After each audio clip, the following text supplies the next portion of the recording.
요한복음 20장 1절로 10절까지의 말씀을 제가 한 절, 여러분들 한 절 교독하도록 하겠습니다. 안식 후 첫날 일찍이 아직 어두울 때에 막달라 마리아가 무덤에 와서 돌이 무덤에서 옮겨진 것을 보고 시몬 베드로와 예수께서 사랑하시던 그 다른 제자에게 달려가서 말하되 사람들이 주님을 무덤에서 가져다가 어디 두었는지 우리가 알지 못하겠다 하니 베드로와 그 다른 제자가 나가서 무덤으로 갈새 둘이 같이 다름질하더니 그 다른 제자가 베드로보다 더 빨리 달려가서 먼저 무덤에 이르러 구부려 세마포 놓인 것을 보았으나 들어가지는 아니하였더니 시몬 베드로는 따라와서 무덤에 들어가 보니 세마포가 놓였고 또 머리를 쌌던 수건은 세마포와 함께 놓이지 않고 딴 곳에 쌌던 대로 놓여 있더라. 그때야 무덤에 먼저 갔던 그 다른 제자도 들어가 보고 믿더라. 그들은 성경에 그가 죽은 자 가운데서 다시 살아나야 하리라 하신 말씀을 아직 알지 못하더라. 이에 두 제자가 자기들의 집으로 돌아가니라. 아멘. 우리 함께 인사하도록 합시다. 서로를 바라보면서 하나님이 당신과 함께 하십니다. 하나님이 함께 하십니다. 함께 하십니다. 예, 하나님이 함께 하십니다. 예, 아멘. 앉으십시오. 하나님의 살아계심을 믿으십니까? 아멘. 하나님의 살아계심을 믿지만 하나님이 우리의 눈에 보이지 않기 때문에 우리는 그 하나님 앞에서 사는 삶보다는 눈에 보이는 가시적인 것을 쫓아다니는 삶을 살 때가 더 많음을 고백을 합니다. 사실은 우리가 하나님이 살아계신다고 말을 하지만 만약 정말 하나님의 살아계심을 믿는다면 이라는 전제를 놓고 생각해 보면 믿지 않는다라는 것을 증명하는 행동이 더 많다라고 말할 수 있습니다. 만약 하나님의 살아계심을 믿는다면 그렇다면 우리는 우리의 행동에서 우리의 말 속에서 우리의 삶 속에서 우리가 통제하고 하지 않을 것들이 더 많다는 것을 발견하게 될 겁니다. 그 말은 무슨 말이냐면 우리는 사실은 아직까지 하나님의 살아계심에 대한 확신을 말로는 표현하지만 삶으로는 표현하지 못하고 있다라는 반증이기도 한 것이죠. 믿음은 말에 있지 않습니다. 믿음은 삶에 있다라는 사실을 잊지 말기를 예수님으로 축원합니다. 자신의 삶으로 자기의 믿음을 표현하는 것입니다. 믿음은 논리가 아니고 이해력이 아닙니다. 논리와 이해력으로만 생각을 했다면 그렇다면 학식 있는 자들이 믿음을 갖지 않을 이유가 없을 겁니다.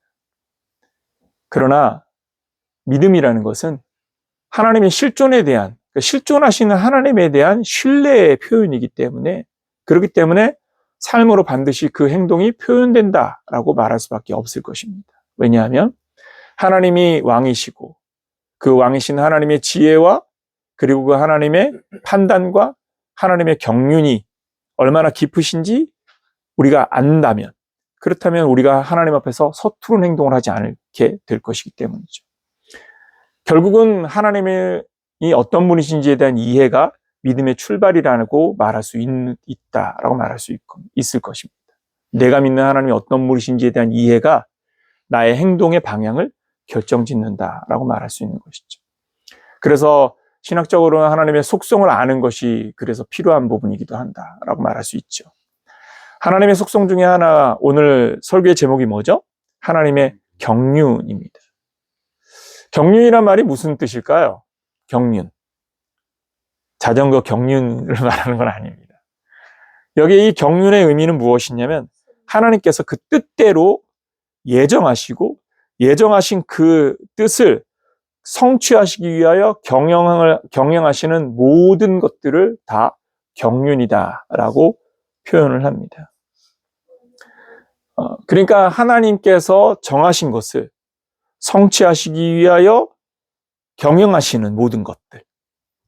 그러니까 이 하나님의 경륜을 우리가 안다면 우리는 하나님의 그 일을 어떻게 접근해야 되는지에 대한 생각과 판단을 새롭게 하게 될 것입니다.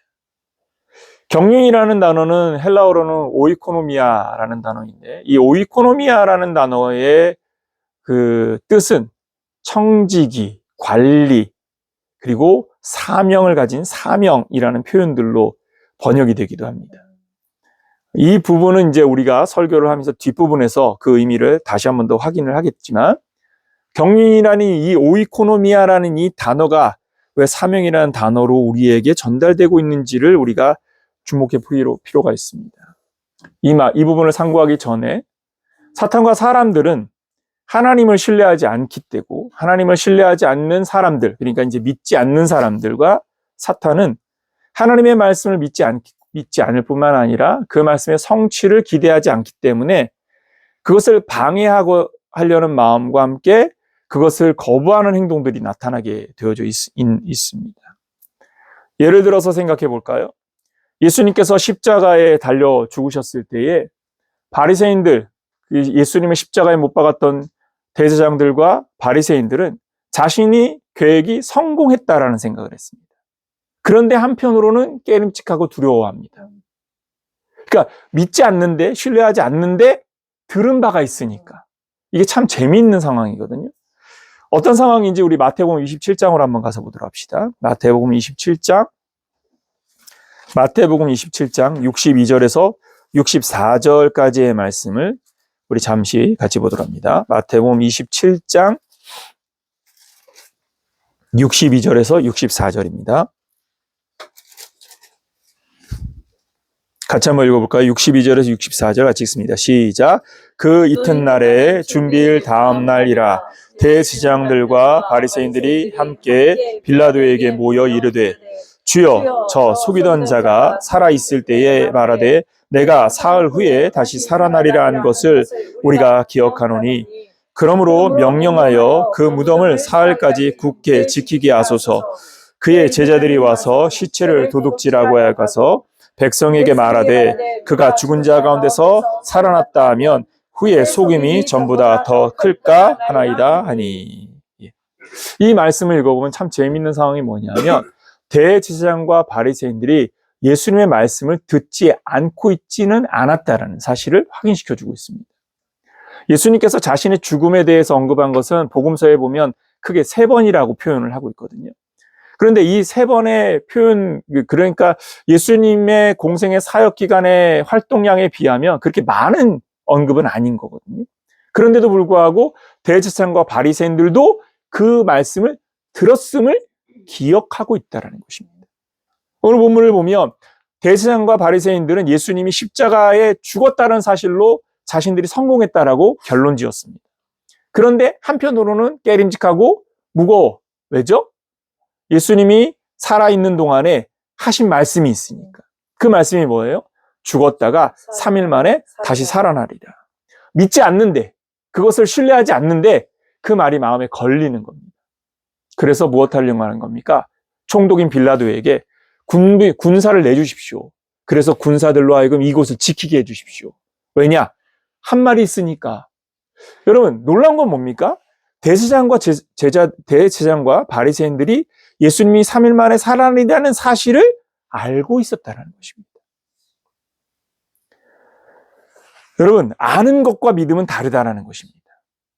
아는 것, 정보를 수집하는 것처럼 성경에 대해서 알고 하나님의 말씀에 대해서 알고 그것에 대해서 이해하고 그 논리에 대해서 신학적인 어떤 데이터를 갖고 있는 것과 믿음은 다르다라는 것을 우리에게 보여주고 있는 것입니다. 여러분, 아는 것과 믿음은 다릅니다. 그러나 알지 아니하면 믿음을 발현되지 않습니다. 참 신비한 거거든요. 아는 것에서 믿음이 시작되는데 그러나 안다고 하여서 다 믿음을 갖는 것은 아니다. 결국은 믿음은 무엇이냐면 알면서 기반을 하지만 중요한 것은 믿음이라는 것은 깨달음에 기반을 한다. 결국은 그 알미, 깨달음으로, 영적인 깨달음으로 우리에게 확인되어져야 되는 것입니다. 이 상황과 오늘 본문의 상황을 다시 한번 보십시오. 예수님께서 죽으셨습니다. 제자들은 예수님이 죽은 이후에 다시 살아날 것이라는 생각조차도 하지 못합니다. 그게 놀라운 것 아닙니까? 여러분, 대제사장들과 바리새인들은 예수님이 3일 만에 다시 살아날 것이라는 이 말을 기억하는데 놀라운 것은 그 말을 들었던 제자들은 그 말을 기억하지 못한다는 것. 오늘 본문으로 돌아와서 9절을 보십시오. 뭐라고 말하고 있습니까? 그들은 성경에 그가 죽은 자 가운데서 다시 살아나야 하리라 하신 말씀을 아직 무엇하지 못했다고요? 알지 못했다. 너무 재미있는 표현입니다. 알지 못했다는 말은 무엇입니까? 이 말의 의도는 무엇이냐면 그들이 그 말조차 기억하지 못하고 있다는 거예요. 예수님께서 분명히 내가 죽은 후에 3일 만에 살해날이라는 사실을 아까 몇 번을 얘기했다고 했죠? 3번을 얘기했다고 했습니다. 근데 특별히 이 말을 할 때에 콕 집어서 부른 사람들이 있습니다. 오늘 본문에 요한복음에 나타나고 있는 베드로와 그가 사랑하는 요한. 여러분, 변화산에 올라갈 때 예수님이 데려간 3사람이 누굽니까? 그쵸. 베드로와 야고보, 요한. 이 베드로와 요한은요, 예수님의 가장 근거리에서 가장 긴밀하게 그리고 모든 현장 속에 늘 존재하고 있었던 사람이에요. 놀라운 건 뭐냐? 예수님이 십자가형을 당하실 때에도 그들은 가까이 예수님 곁에 주변에서 맴돌았습니다. 근데 무엇하지 못합니까? 예수님의 말씀을 기억하지 못합니다. 여러분, 인간은 어떤 존재입니까? 사람은 이와 같이 연약한 존재일 뿐입니다. 우리가 가지는 믿음이 얼마나 유약한지에 대해서 우리가 잊어서는 안 되는데 우리는 마치 내가 모든 것에 대한 믿음을 가지고 있다는 생각으로 살아가요. 그래서 자기의 행동을 자꾸 그 안에서 정당화시키려고 합니다. 여러분, 믿음은 자신의 행동을 정당화시키는 수단이 되어서는 안 됩니다. 한번 따라해 볼까요? 믿음은 자신의 행동을 정당화시키는 수단이 아니다. 왜 제가 이런 말을 하느냐면 믿음을 가졌다고 하는 사람들이 자기의 행동이 그 안에서 기반해서 행동한다고 말한다고 많이들 표현하기 때문에. 근데요, 믿음은요, 자기의 행동을 평가하는 기반이 아니라 궁극적인 믿음은 뭐냐면 자기가 하고 있는 행동들을 제대로 평가할 수 있는 평가하는 기준이 세워지는 게 믿음입니다. 영적인 기준. 그래서 내가 행하는 행동과 내가 말하는 이 말들이 하나님 앞에서 정말 합당한 것인지를 판단할 수 있는 힘을 가지는 게 그게 진짜 믿음인 겁니다. 그 의식과 그 판단을 가졌을 때 우리는 무엇할 수 있습니까? 내 행동을 절제할 수 있고 내 말을 절제할 수 있게 되는 것이죠. 내 행동과 내 말을 절제할 수 있는 사람이 어떤 사람이냐? 새롭게 창조된 사람인 겁니다. 새로운 의식으로 사는 사람인 겁니다. 내 말과 내 행동을 절제하지 못하는데 어떻게 내가 변화됐다는 걸 증명할 수 있습니까? 여러분들은 새로운 피조물이라는 사실을 믿으십니까? 네. 여러분들이 새로운 피조물이라면 새로운 피조물이 된 증거가 무엇입니까? 여러분들이 바디가 바뀌었습니까? 여러분들의 얼굴에서 빛나는 광채가 막 모세가 하나님을 만난 이후에 빛의 광채가 났던 것처럼 광채가 나고 있습니까? 우리의 눈에는 어떤 증거도 보이지 않습니다. 그런데 우리의 믿음이 어떻게 확인될 수 있는 겁니까? 여러분, 그럼에도 불구하고 믿음은 확인될 수 있는 게 뭐냐?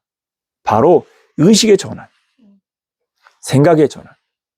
여러분, 오늘 본문을 들여다보면 예수님의 제자들도 아직 예수님의 뜻을 예수님이 주신 말씀을 기억하지도 못할 뿐만 아니라 알지도 못하고 있습니다. 대제사장들과 똑같은 겁니다. 그 레벨이요, 사실은 대제사장들과 바리새인들과 똑같습니다.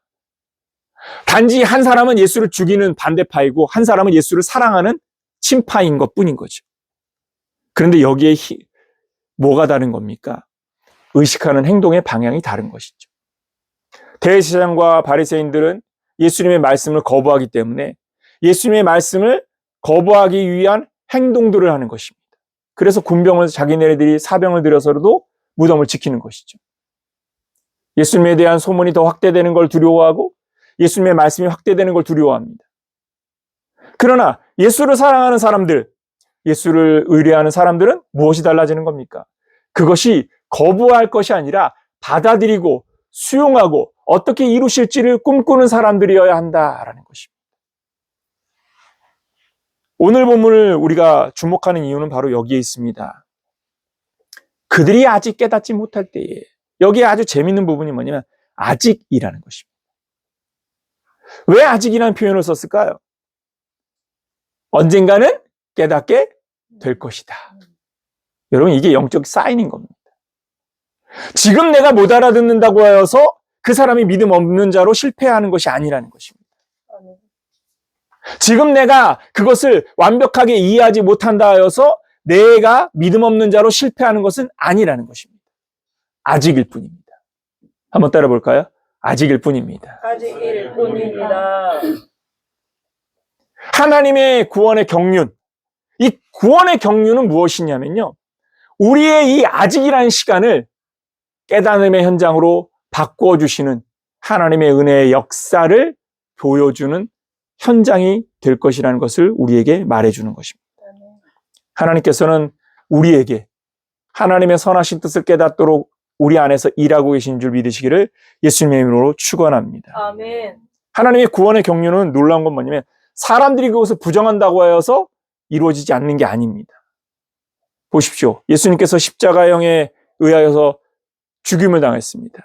인간의 관점에서는 처참하게 죽은 것입니다. 그러나 이것은 무엇을 이룬 것입니까? 하나님의 구원을 완성 지은 사건이 된 줄 믿으시기 바랍니다. 그러면 이게 경륜인 겁니다. 사람의 관점에서는 아닌데 하나님께서는 그 아니라는 것을 통해서 역사를 이루시는 것. 아멘. 여러분, 십자가의 사건뿐만이 아닙니다. 이 십자가의 사건처럼 구원의 경륜은 인간의 반대를 무릅쓰고, 아니 그 반대와 아무 관계없이 하나님의 구원의 계획은 완성지어 간다는 사실을 성경은 우리에게 이미 말씀하셨습니다. 그게 어디일까요? 바로 요나서입니다. 요나서를 한번 돌아가 보십시오. 요나는 하나님의 선지자인데도 불구하고 하나님의 계시를 거부하는 자입니다. 그가 거부했기 때문에 하나님께서 니느웨 백성들을 구원하시고자 하는 구원의 계획이 망가졌습니까? 여러분, 그가 거부했기 때문에 하나님께서 니느웨 백성들을 구원하시는 구원의 역사가 무너져 버렸습니까? 아닙니다. 요나가 고기 뱃속에 있다가 토함받아서 니느웨에 도착했을 때 그 요나는 끝까지 그 마음에 하나님의 명령을 거부하는 행동이 있음을 보여주고 있습니다. 그게 바로 요나서에 나타나는데, 요나서 3장 1절을 한번 먼저 보도록 합시다. 요나서 3장 1절부터 4절을 먼저 읽어보도록 합니다. 미가서 앞에 있죠. 요나서 3장 1절로 4절을 여러분 주목해서 한번 읽어보십시오. 3장 1절로 4절 같이 읽어볼까요? 시작. 여호와의 말씀이 두 번째로 요나에게 임하니라. 이르시되 일어나 저 큰 성읍 니느웨로 가서 내가 내게 명령한 바를 그들에게 선포하라 하신지라. 요나가 여호와의 말씀대로 일어나서 니느웨로 가니라. 니느웨는 사흘 동안 걸을 만큼 하나님 앞에 큰 성읍이더라. 요나가 그 성읍에 들어가서 하루 동안 다니며 외쳐 이르되 40일이 지나면 니느웨가 무너지리라 하였더니. 자, 요나가 하나님의 명령을 잘 따른 것처럼 보이죠. 그러나 그는 하나님의 명령을 100% 수용하지 않았습니다. 그 증거가 무엇일까요? 무엇일까요? 여러분, 3절에 보면 니느웨가 며칠 동안을 더 걸어야 될 성읍이라고 했죠? 사흘을 걸어야 되는 성읍이라고 했습니다. 근데 요나는 며칠을 복음을 전했습니까? 예, 단 하루를 전한 겁니다. 단 하루. 여러 의미로 우리가 해석할 수 있겠죠. 그러나 요나는 하루 이상 하고 싶어 하지 않았다는 걸 우리가 볼 수 있습니다. 사흘 길을 돌아야지만 돌 수 있는 성읍인데 단 하루, 그는 하루의 행적으로 자신의 사명을 다했다라고 결론 지었습니다. 그런데 놀라운 건 무엇입니까?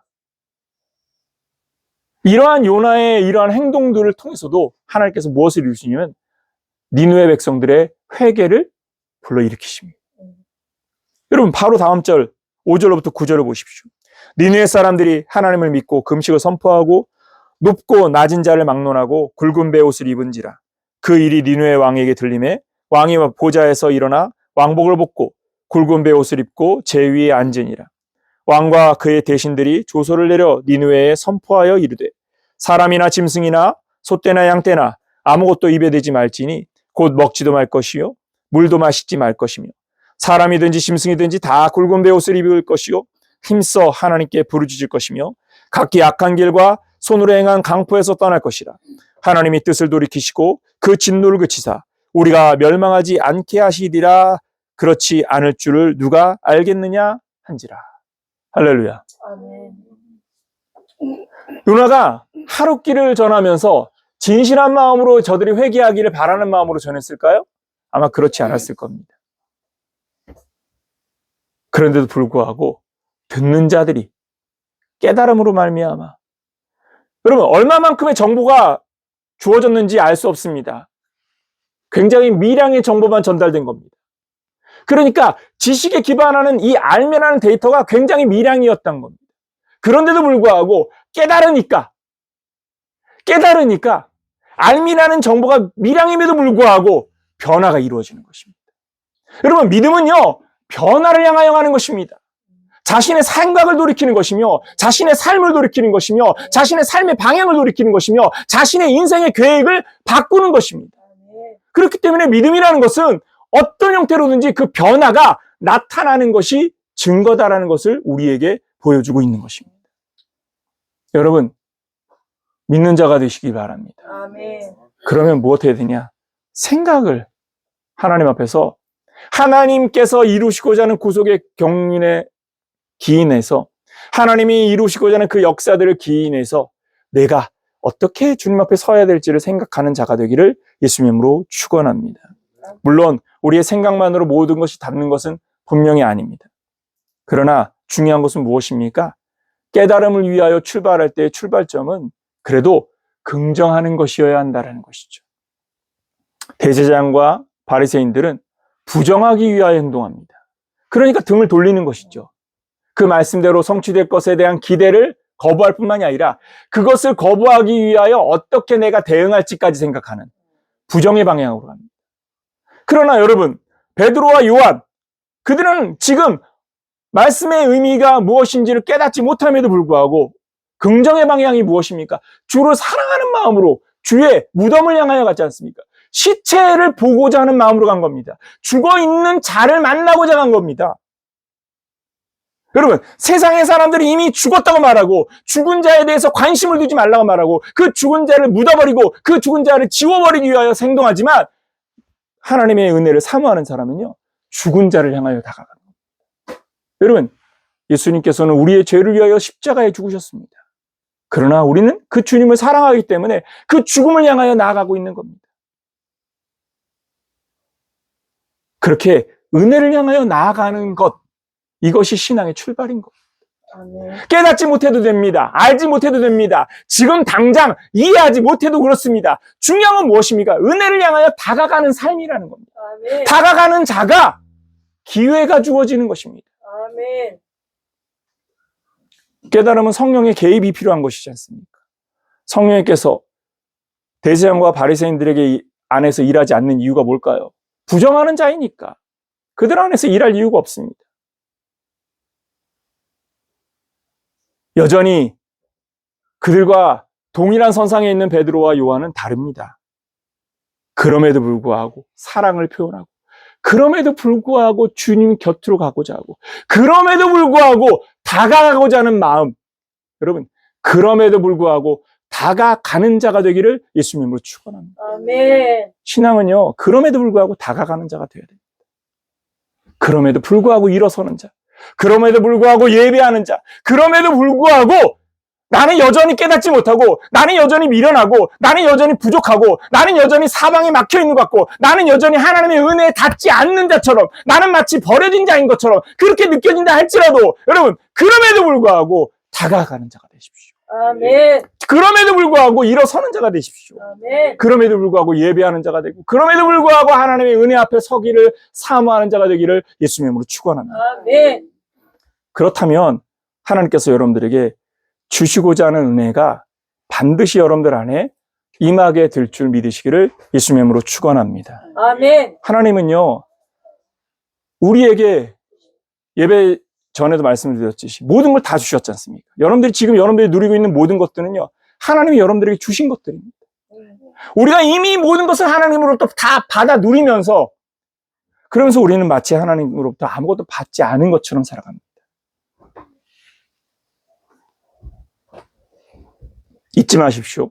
우리는 이미 하나님의 은혜 안에 있는 자라는 사실을 잊지 말기를 예수님의 이름으로 축원합니다. 아멘. 하나님의 경륜은 이와 같습니다.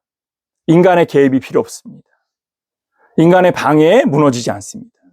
자, 그러면 우리가 던지게 될 질문이 뭘까요? 그러면 나는 뭐야? 내가 안 해도 되는 건데? 내가 안 해도 되는 건데? 라는 생각을 하게 되겠죠. 대부분의 사람들이 참 그런 방향으로 흘러가죠. 왜냐?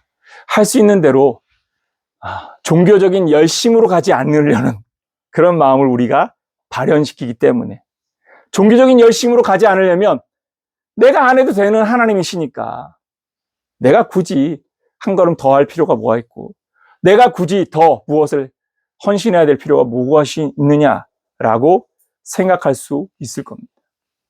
그런데 여러분, 경륜의 관점에서 잊지 말아야 될 것은, 경륜이라는 단어가 오이코노미아라는 단어라고 말씀드렸는데, 이 경륜이라는 단어의 헬라어적 뜻이 무엇이라고 했죠? 예? 제가 첫 서두에 얘기했잖아요. 청지기. 그렇죠.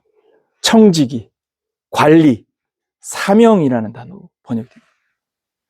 이 단어가 어떻게 쓰여졌는지 아냐면, 사도 바울이 자신의 삶의 신앙에 대해 대변하면서 이 단어가 등장을 합니다. 우리 고린도전서 9장으로 한번 가봅시다. 고린도전서 9장입니다. 여기 아주 재미있는 우리가 주목해야 될 표현이 있는데, 9장 1절 말씀을 먼저 봅시다. 고린도전서 9장 1절입니다. 같이 한번 읽어볼까요? 시작.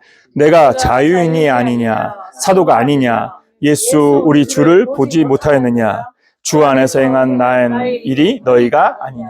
자, 여기를 보십시오. 자기를 자유인이라고 표현하고, 또한 그러면서도 사도라라고 표현을 합니다. 자유인과 사도라는 이 두 표현이 왜 우리의 주목을 끄느냐면, 여러분들이 자유인입니다. 여러분 자유인입니다. 여러분들 복음 안에서 자유한 자입니다. 구속의 은혜 안에서 자유한 자입니다. 하나님께서 여러분들에게 뭘 요구하지 않습니다. 자유한 자입니다. 신앙은 자유입니다. 복음의 은혜 안에서 우리는 모두 자유한 자입니다. 자유한 자가 무엇에 구속되는 것 하나님이 원하지 않습니다. 그런데 자유함에도 불구하고 자신을 사도라고 표현을 했습니다. 왜 이와 같이 표현했을까요? 여러분, 자기가 자유한데 불구하고 자기에게 주어진 사명을, 하나님이 부여하신 소명을 사명으로 받아들인 자의 표현이 바로 사명인 겁니다. 이 사명이 바로 오이코노미아. 하나님이 부여하신 직무, 직분이라는 사실로 인지해야 한다라는 것입니다. 사도 바울은 바로 그 사실을 인지한 겁니다. 자기는 그리스도 안에서 자유합니다. 십자가의 보혈로 자유하고 구속의 은혜로 자유합니다. 나는 무엇을 행해도 상관없습니다. 왜? 예수 그리스도의 보혈로 죄씻음을 얻어서 내가 과거에 핍박자요, 회방자요, 방해자였지만, 그러나 그 모든 과거는 다 하나님이 예수의 십자가의 보혈로 씻어내셨고 구속의 은혜로 나를 자유하게 하셨어. 얼마나 행복한지. 자유인이야. 그런데도 불구하고 자기를 사도의 소명의 직분에 자기의 삶을 제한시킵니다. 여러분, 이게 경륜을 아는 자의 의지인 겁니다. 스스로 제안하는 겁니다. 스스로 그 사명에 들어가는 겁니다. 스스로 그의 사명에 자신의 지위와 직분이 어디에 있어야 하는지를 찾아가는 것입니다. 여러분, 9장 16절과 17절을 보십시오. 같이 한번 읽어볼까요? 16절과 17절 같이 읽습니다. 시작. 내가 복음을 전할지라도 자랑할 것이 없으면 내가 부득불 할 일을 임이라. 만일 복음을 전하지 아니하면 내게 화가 있을 것이로다. 내가 내 자유로 이것을 행하면 상을 얻으려니와 내가 자의로 아니할지라도 나는 사명을 받았노라. 아멘. 여러분, 이 표현이요, 아주 재미있는 표현입니다. 어떤 의미의 중복적인 의미가 있습니까? 먼저 볼 것은 16절을 보면 복음을 전할지라도 자랑할 것이 없다. 자랑할 것이 없다고 말하는 이유가 뭘까요? 자랑할 것이 없는 이유가 뭡니까? 바로 다음 단락에 나오죠. 내가 부득불 할 일이기 때문에. 복음을 전했는데, 여러분, 자유인으로서 자기의 자유를 포기하고 복음을 전하는 일에 힘썼습니다. 그러면 우리는 이렇게 말하죠. 내가 하나님을 위해서 이렇게까지 하는데 뭐 할 말이 있지 않습니까? 자랑할 것이 있지 않습니까? 근데 바울은 뭐라고 말하냐면 내가 부득불 할 일을 한 것뿐이라고 표현을 합니다. 여기 부득불이라는 표현은 뭐냐 하면 필연성, 의무라는 의미의 헬라어를 썼습니다. 그러니까 이 말은 무슨 말이냐면 이것은 그 위에 내가 감당해야 될 직무와 직분 위에 나의 삶이 거기에 주어져 있음을 깨달았다라는 것입니다. 자기의 위치를 안 겁니다. 자신의 역할을 아는 겁니다. 자신의 직분을 안 겁니다. 자기의 역할을 아는 자이기 때문에 내가 할 일을 한 것이야. 근데 이 일들이 뭐냐면 누군가의 명령에 의한 것이 아니라 내가 하나님의 경륜, 하나님의 구속의 역사의 경륜 안에서 내가 해야 될 위치를 내가 찾은 것으로 인하여서 기쁨으로 행하는 것입니다.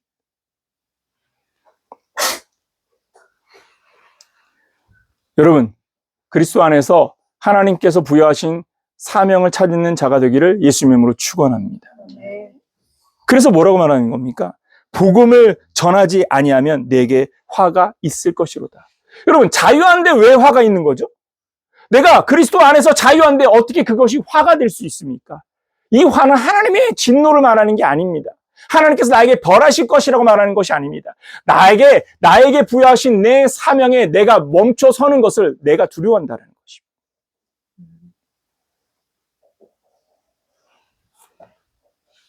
17절, 내가 내 자의로 이것을 행하면 상을 얻으려니와. 내가 자의로 행하여도 내게 상을 얻는데 내 자의로 아니할지라도 나는 사명을 받았노라. 내가 그것을 내 자의로 하지 않는다 할지라도 나는 뭘 받았다? 사명을 받았다. 여기 사명이 바로 오이코노미아인 겁니다. 하나님의 경륜 안에서 하나님의 구속의 역사 속에 그 경점 속에 나의 역할이 무엇이어야 하는지를 알게 됐다는 겁니다. 내가 어떤 역할로 그 자리에 있어야 하는지를 깨달았다는 것입니다. 여러분, 하나님께서 여러분들을 부르신 그 부르심 안에 하나님께서 부여하신 사명이 있다는 사실을 잊지 말기를 예수님의 이름으로 축원합니다. 아무것도 하지 않아도 됩니다. 그러나 하나님 앞에 온전한 믿음으로 구속의 경륜을 생각하고 여호와 하나님께서 이루시고자 하는 역사에 대한 기대와 믿음을 갖는 자라면요, 내가 무엇을 해야 될지를 모를 수가 없는 것입니다. 멈춰 있을 수가 없습니다. 머뭇거릴 수가 없습니다. 여러분들에게 이 깨달음이 있기를 예수님의 이름으로 축원합니다. 지금은 그러한 깨달음이 내게 미치지 못해서 내가 무엇을 해야 될지를 알지 못한다 할지라도 두려워하지 마십시오. 아직일 뿐인 겁니다. 지금은 그러면 우리가 해야 될 일이 무엇입니까? 은혜를 향하여 다가가는 것에 힘쓰는 것입니다. 하나님이 부여하신 사명에 대한 생각이 저도 갑작스럽게 어느 날 확 정해진 것은 아닙니다. 찾아가는 것이거든요. 지난주에 우리 선교사님께서 말씀을 주시면서 저도 사실은 좀 놀랬던 부분이 뭐냐면 선교를 가기 싫어했다는 게 제가 그 소식을 들으면서 저도 앉아서 그 얘기를 들어서 사실 순간 뜨끔했어요. 내가 고의로 내가 막 강제로 보낸 것 같은 느낌이어서 예, 강제성은 전혀 없었는데 근데 그 말을 들으면서 아 이것도 은혜이구나. 왜냐? 가서 보고 나니까 현장에 가보니까 나를 이곳에 부르신 하나님의 손길을 깨닫게 되고 하나님의 개입을 알게 되더라. 여러분 이와 같은 겁니다. 가보는 겁니다. 하지 않고서 부정하는 것은 답이 없는 것이죠. 제가 요즘 손주를 보면서 조금 답답한 게 그거거든요. 우리 아이들이 이게 안 먹어. 그러니까 자기가 딱 봤을 때 싫은 건 안 먹어. 근데 맛을 보고 안 먹기로 결정하는 건 이해를 받아들여 줄 수 있는데, 안 먹고서 안 먹겠다고 하니까 화가 나는 거야. 야, 먹어봐. 먹어보고서 안 먹겠다고 하면 내가 인정해 줄게. 먹어봐. 이 반응이 어려우시거든요. 그렇게 해서 억지로 이제 먹였어. 그런데 먹기 싫어해. 그러면 저도, 아, 그래? 그럼 먹지 마. 아직은 아닌가 보다. 근데 맛을 봤네? 맛있네? 그러니까 자기가 한 말이 있으니까 달라는 말은 못하고 계속 기다리는 거지. 네. 더 먹여주기를 기다려. 네. 이와 같아요. 우리는요, 우리가 가지고 있는 믿음이 아직 견고하지 않고, 우리가 갖고 있는 믿음이 아직 하나님 앞에서 불완전함에도 불구하고, 나는 마치 믿음이 있는 것처럼, 뭔가를 판단하는 것처럼, 그래서 이것은 안 하고 저것은 안 하고, 이것은 싫고 저것은 싫고라고 얘기합니다. 그러면 그 사람은 계속 거기에 머무르는 겁니다.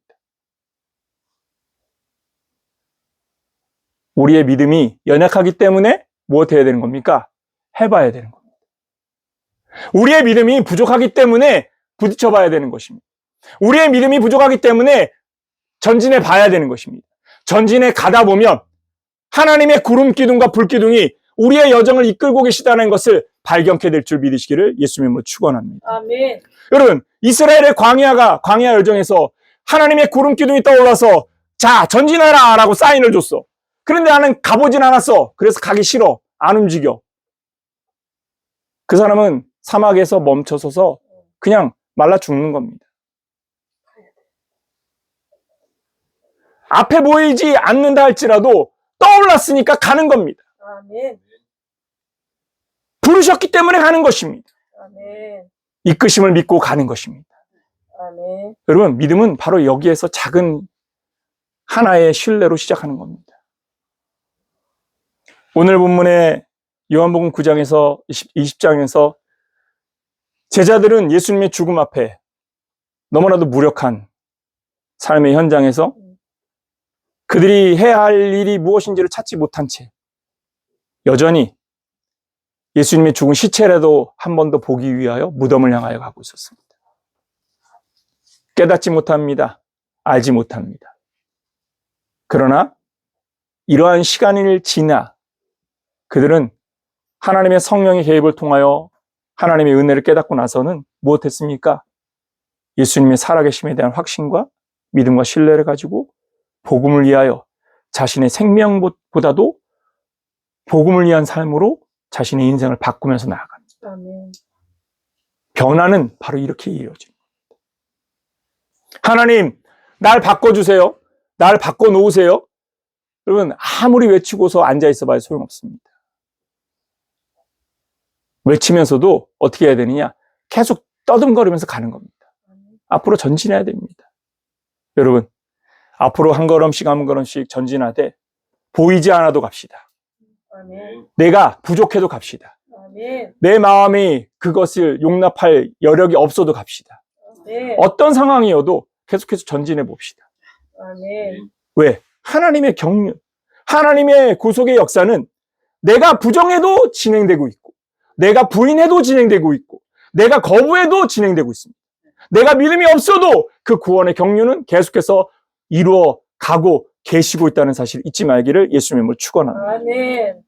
우리의 역할은 무엇이냐면요, 내가 거기서 어떤 역할을 하는 게 아니라 그 구원의 경륜을 깨닫고 거기에 참여하는 것입니다. 아멘. 나의 헌신, 나의 섬김과 나의 모든 것들이, 내가 드려지는 재물과 이 모든 것들이 하나님에서 쓰여지는 것처럼 표현하지만 사실은 하나님이 가지고 계신 계획 속에 내가 참여하는 기쁨을 누리는 것입니다. 아멘. 하나님이 이 일을 기뻐하시는구나. 내가 이것에 참여하는 것으로 행복해하는 것. 이게 변화인 겁니다. 그래서 거기엔 자랑이 존재하지 않는 겁니다.